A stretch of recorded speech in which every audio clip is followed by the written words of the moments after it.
Ou ela sai dessa casa, ou eu saio da sua vida. Minha madrasta disse ao meu pai e ele escolheu ela. Eu saí de casa, mas tinha algo planejado há meses. Meu nome é Maria, e esta é a história de como a ganância da minha madrasta e a fraqueza do meu pai me forçaram a orquestrar a queda de ambos, uma queda que eles jamais viram chegar. Tudo começou no dia em que meu pai, um homem que eu um dia admirei, se casou com Verônica. Ela entrou em nossa casa, uma mansão imponente na fictícia cidade de Vale Dourado, com um sorriso doce e olhos que calculavam cada centímetro quadrado da propriedade.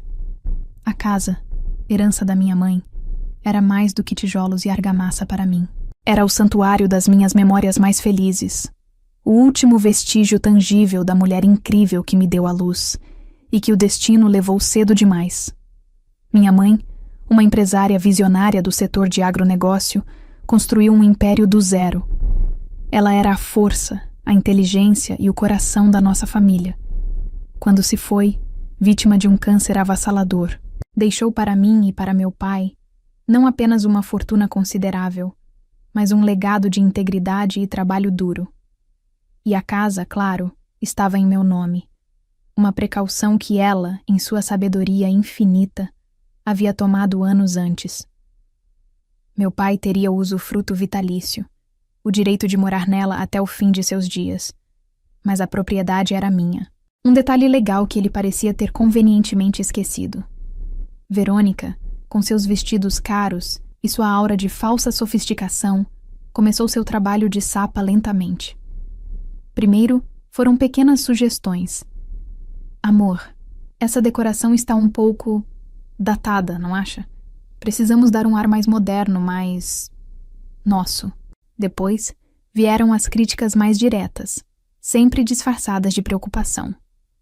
Maria, querida, essa sua amizade com o pessoal da cozinha não é muito apropriada para uma moça da sua posição. As pessoas podem falar. Eu via o veneno em cada palavra, a forma como ela tentava me isolar, me diminuir dentro da minha própria casa. Meu pai, Roberto, cego pela paixão, ou talvez pela conveniência de ter uma mulher bonita e aparentemente devotada ao seu lado, concordava com tudo. Ele, que um dia me ensinou a ser forte e independente como minha mãe, agora me pedia para ser mais compreensiva com Verônica, para evitar conflitos. Ele estava se tornando um fantoche nas mãos dela. O fio que nos unia como pai e filha se esgarçava a cada dia, tornando-se fino e frágil como uma teia de aranha. A gota d'água, o momento que acendeu a chama da minha vingança, veio em uma noite quente de verão. Eu estava no escritório da minha mãe, um refúgio para mim, revisando alguns documentos antigos da empresa, algo que eu fazia para me sentir perto dela. Verônica entrou sem bater, seu rosto uma máscara de desprezo. O perfume caro dela invadiu o ambiente, um aroma que sempre me causava náuseas. O que você pensa que está fazendo, garota? Ela sibilou, a voz baixa e ameaçadora. Estou no escritório da minha mãe. Respondi com a voz calma, embora meu coração martelasse contra as costelas. Até onde eu sei, ainda tenho esse direito. Esta casa é minha agora, do seu pai e minha, ela corrigiu, dando um passo à frente. E eu não quero você bisbilhotando por aí. Seu lugar não é mais aqui. Você é uma lembrança de um passado que eu quero apagar. Naquele momento eu entendi. A ambição dela não tinha limites. Ela não queria apenas a casa, o dinheiro, o status. Ela queria apagar a minha existência, apagar a memória indelével da minha mãe. E o meu pai, ele permitiria. Ele estava fraco demais para lutar, confortável demais para enxergar.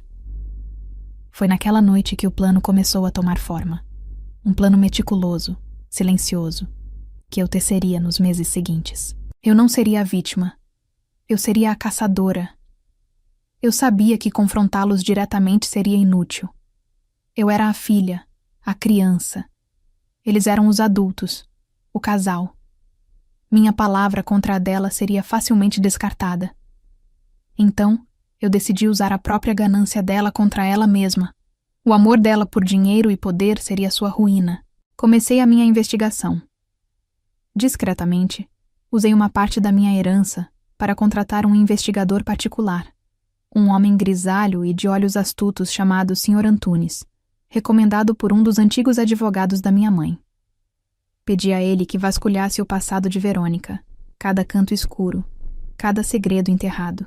Não deixe pedra sobre pedra, Sr. Antunes. Eu quero saber até a cor da primeira bicicleta dela, se for preciso. Enquanto o Sr. Antunes trabalhava, eu desempenhava meu papel de filha dócil e submissa. Tornei-me uma atriz no palco da minha própria vida. Suportava as humilhações de Verônica com um sorriso forçado.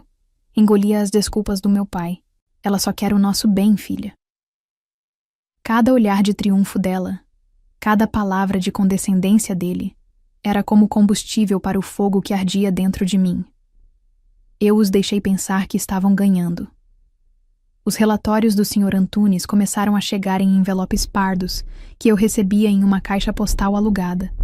E eles eram mais sujos do que eu imaginava. Verônica não era apenas uma alpinista social. Ela tinha um histórico de pequenos golpes, de se envolver com homens ricos e mais velhos e de deixá-los em situações financeiras precárias. Havia até mesmo um casamento anterior, não mencionado, que terminou em um divórcio litigioso e acusações de fraude. Ela era uma predadora profissional, mas a peça mais importante do quebra-cabeça veio de um lugar inesperado, o diário da minha mãe. Em uma noite de insônia, revirando suas coisas em busca de consolo, encontrei um diário de couro vermelho que eu nunca tinha visto. Nele, minha mãe desabafava suas preocupações sobre meu pai. Ela o amava, mas conhecia sua fraqueza por elogios, sua necessidade de validação externa, sua tendência a se deixar levar por aparências, e, para minha surpresa, ela mencionava Verônica. Elas se conheceram brevemente em um evento social, anos antes de meu pai conhecê-la. Minha mãe a descreveu como uma mulher com um sorriso faminto e olhos de predador. Ela havia sentido o perigo, e em uma das últimas anotações, escrita com a letra já trêmula pela doença, ela deixou uma mensagem que gelou meu sangue. Tenho um pressentimento terrível sobre essa mulher. Se algo me acontecer, Maria, saiba que tudo o que fiz foi para te proteger. A casa é sua. A empresa é nossa. Não deixe ninguém tirar isso de você. Use a cabeça. Era como se ela estivesse falando comigo do além-túmulo. A mensagem era clara. Eu precisava ser mais esperta. Com as informações do Sr. Antunes e as palavras da minha mãe ecoando em minha mente, meu plano se solidificou. Não era apenas sobre expor Verônica. Era sobre dar ao meu pai uma lição que ele jamais esqueceria. Era sobre honrar o legado da minha mãe e proteger o que era meu por direito. Comecei a agir. Com a orientação de advogados financeiros de primeira linha, iniciei a transferência discreta dos meus ativos, diversificando meus investimentos e movendo fundos para contas seguras que só eu podia acessar. Eu estava construindo minha arca financeira antes do dilúvio. Consultei também advogados cíveis, os melhores do país, para entender cada brecha legal, cada cláusula nos documentos que minha mãe havia deixado. Descobri que o usufruto vitalício do meu pai sobre a casa estava condicionado ao seu papel de guardião do meu bem-estar. Uma condição que ele estava prestes a violar de forma espetacular. Eu estava me preparando para a guerra, afiando minhas armas legais e financeiras. Ao mesmo tempo, comecei a plantar sementes de dúvida na alta sociedade de Vale Dourado. Em conversas casuais com amigos da família, eu deixava escapar pequenas preocupações sobre os gastos excessivos de Verônica, sobre como meu pai parecia estressado com as finanças. Tia Lúcia, o papai parece tão cansado. Verônica comprou outro carro importado essa semana, e eu me preocupo com ele. Eu dizia com uma expressão de filha dedicada. Eu não fazia acusações diretas, apenas sussurros, sugestões, que se espalhariam como fogo em palha seca no nosso pequeno e fofoqueiro círculo social. O clímax, a noite que mudaria tudo, veio em uma quinta-feira. A tensão na casa era palpável há semanas. Verônica, sentindo que seu controle sobre meu pai poderia estar ameaçado pelos meus sussurros e pela minha presença silenciosa, decidiu jogar sua cartada final. Ela precisava me remover permanentemente da equação. Eu estava no meu quarto, terminando de arrumar uma pequena mala de mão com itens essenciais. Um ato de premonição ou talvez de preparação. Foi quando ouvi os gritos vindos da sala de estar. Eu não vou mais tolerar a presença dessa garota nesta casa, Roberto. Verônica gritava, sua voz normalmente melosa, agora estridente e cheia de veneno. Ela me olha com desprezo. Ela conspira contra mim. Você precisa escolher. Meu coração parou por um segundo. Era agora. O momento da verdade. Verônica, por favor, se acalme. A voz do meu pai era fraca, suplicante. Era a voz de um homem encurralado. Não, eu não vou me acalmar.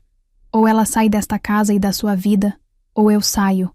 A escolha é sua. Houve um silêncio pesado, que pareceu durar uma eternidade. Eu prendi a respiração, esperando, embora no fundo do meu coração partido, eu já soubesse a resposta. Tudo bem, ele disse finalmente, a voz embargada pela rendição. Ela irá.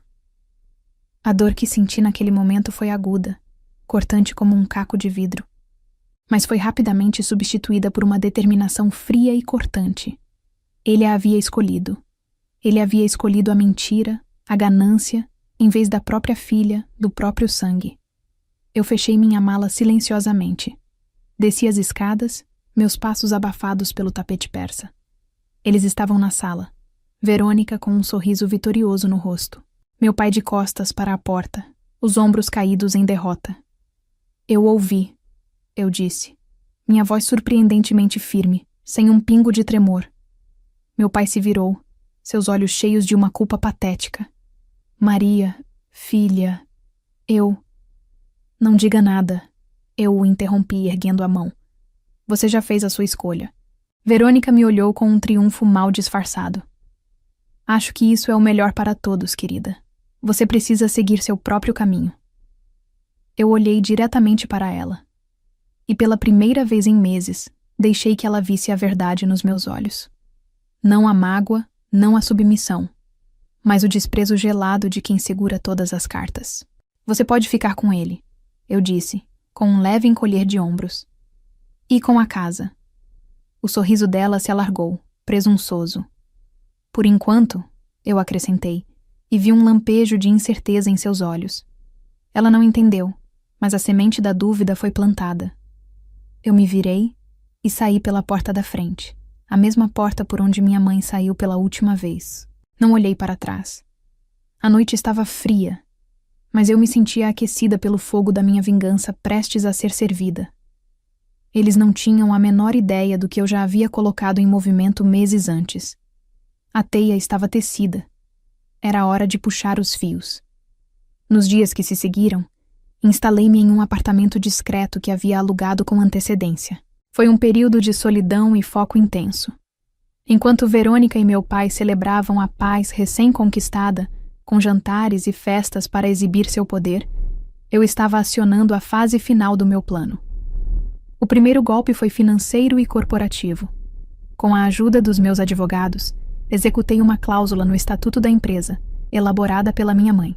A cláusula estipulava que, em caso de conduta que desonrasse a memória da fundadora, o controle majoritário das ações da empresa, que ele administrava com displicência, passaria imediatamente para mim. A conduta desonrosa foi legalmente definida como qualquer ação que prejudicasse o bem-estar físico ou emocional da única herdeira, eu. Expulsar-me de casa, amando de uma mulher com o histórico de Verônica, foi mais do que suficiente para os advogados. A notificação judicial chegou à mansão em um envelope pardo, entregue por um oficial de justiça. Eu teria dado qualquer coisa para ver a expressão no rosto do meu pai quando ele leu o documento que o rebaixava de presidente a acionista minoritário. O poder que ele tanto prezava havia evaporado. O segundo golpe foi social.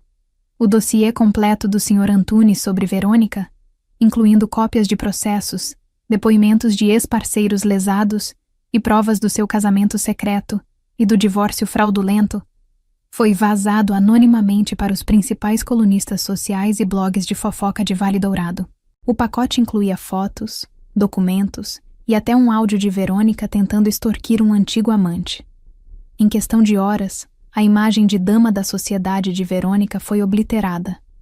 Ela se tornou a pária da cidade, O assunto de sussurros maldosos em cada clube, em cada jantar. A mulher que vivia de aparências viu seu mundo de ilusões desmoronar. Mas o golpe de mestre, aquele que eu guardei para o final, foi a casa. Cerca de 1 mês após a minha saída, com as finanças do meu pai congeladas pela disputa acionária e a reputação de Verônica em frangalhos, entrei com uma ação de reintegração de posse. Legalmente, a casa era minha. O usufruto do meu pai estava atrelado ao seu papel de guardião. Ao me expulsar, ele havia quebrado os termos do acordo legal, anulando seu direito de permanecer ali. A audiência no fórum foi um espetáculo. Meu pai e Verônica chegaram de mãos dadas, uma frente unida que já não convencia ninguém. Ele com o rosto pálido e abatido. Ela com uma expressão desafiadora, embora seus olhos traíssem o pânico de um animal encurralado. Eu estava calma, vestida com um terninho sóbrio que pertencia à minha mãe. Ao meu lado, minha equipe de advogados parecia um exército. Deixei que as provas falassem por mim. O advogado deles, despreparado para o nosso arsenal, tentou argumentar que era um mal-entendido familiar, tentando me pintar como uma filha rebelde e ingrata. Foi quando meu advogado chamou sua primeira testemunha, o Sr. Antunes. Ele detalhou, com uma precisão fria e objetiva, toda a vida pregressa de Verônica. A sala do tribunal ficou em silêncio, enquanto ele apresentava as provas da sua fraude, uma por uma. A segunda prova foi o diário da minha mãe. Meu advogado pediu permissão para ler em voz alta os trechos em que ela expressava seu medo e sua desconfiança em relação a Verônica.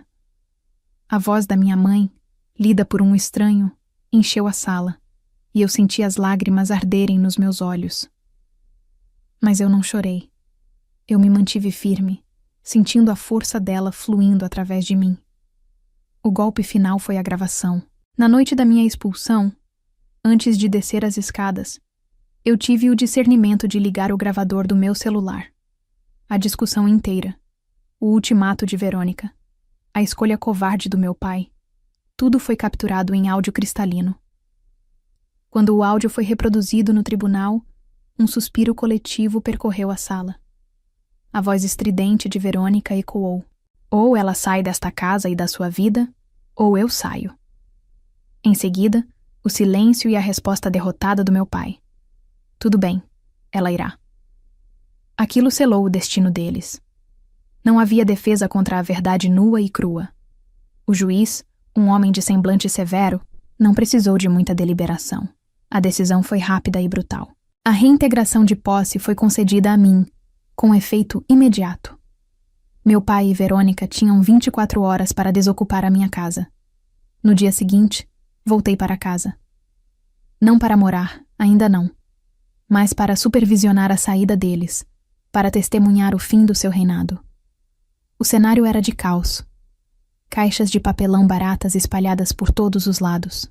Verônica, com o rosto inchado de chorar e o cabelo desgrenhado, gritava com os carregadores, sua falsa elegância substituída por uma fúria vulgar e desesperada. Meu pai estava sentado em um dos últimos degraus da escadaria principal, a cabeça entre as mãos. Parecia um homem que havia perdido tudo, porque, de fato, havia. Eu me aproximei dele, não com ódio, mas com uma espécie de tristeza vazia. O homem ali não era o monstro que eu odiava, mas a sombra patética do pai que eu um dia amei. Por quê? Eu perguntei, a única pergunta que realmente importava. Ele ergueu o rosto, os olhos vermelhos e vazios. Eu não sei, Maria. Eu estava cego, sozinho. Ela me fez sentir importante de novo, me elogiava. Eu fui um tolo. A mamãe te amava. Eu te amava. Isso não era suficiente? Minha voz era baixa, quase um sussurro. Eu sou um fraco, ele admitiu, e a confissão pareceu esvaziá-lo completamente. Eu troquei ouro por lixo, e só percebi agora. Naquele momento eu não senti pena. Senti o fim. Verônica me viu e marchou na minha direção, o dedo em riste. Você vai se arrepender disso, sua vadiazinha. Você destruiu a minha vida. Você vai queimar no inferno por isso. Eu a olhei, calma e serena, e dei um passo à frente, fazendo-a recuar. Não, Verônica. Eu não destruí nada. Eu apenas liguei a luz. Você estava vivendo no escuro. Acontece que a sua fonte de alimento secou. Você não tem poder aqui. Você não tem poder em lugar nenhum. Ela tentou avançar em mim, mas foi contida pelo meu advogado, que havia me acompanhado por segurança. A senhora precisa se retirar da propriedade. Agora, ele disse com a voz firme e legal. Derrotada, ela pegou sua bolsa e saiu. Meu pai se levantou cambaleante. Para onde eu vou? O que eu vou fazer? Ele perguntou, a voz de um menino perdido. Eu o olhei nos olhos, sem desviar. Isso, eu disse, com uma frieza que eu mesma não sabia que possuía. Não é mais problema meu. Você fez a sua escolha, pai. Agora, viva com ela. Eu o observei sair da casa que um dia foi nossa. Um homem quebrado, despojado de sua fortuna, de sua dignidade e de sua família. Ele havia escolhido a mulher que lhe prometeu o mundo, e no final, ficou sem nada. Verônica soube depois, tentou aplicar seus golpes em outras cidades, mas sua reputação a precedeu. A história do escândalo se espalhou. Acabou se envolvendo com pessoas erradas, muito mais perigosas do que um velho fraco e uma jovem magoada. Os boatos dizem que ela acumulou dívidas com agiotas e teve um fim solitário e miserável em algum lugar distante. Um final justo, sem alarde, mas definitivo. Eu vendi a mansão. Era grande demais, cheia de fantasmas demais. Com o dinheiro e o controle total da empresa da minha mãe, eu a reergui, tornando-a maior e mais forte do que nunca, baseada nos princípios de integridade dela. Mudei-me para um lugar mais simples, uma casa de frente para o mar, onde o som das ondas me lembrava que a vida, assim como as marés, está sempre em movimento, limpando a areia. Não perdoei meu pai. Algumas traições são profundas demais para serem curadas com um pedido de desculpas. Mas com o tempo, a dor deu lugar a uma paz fria. Ele fez sua escolha e eu fiz a minha. E no final, eu honrei o último desejo da minha mãe. Eu fui mais esperta. Eu sobrevivi. E finalmente eu estava livre.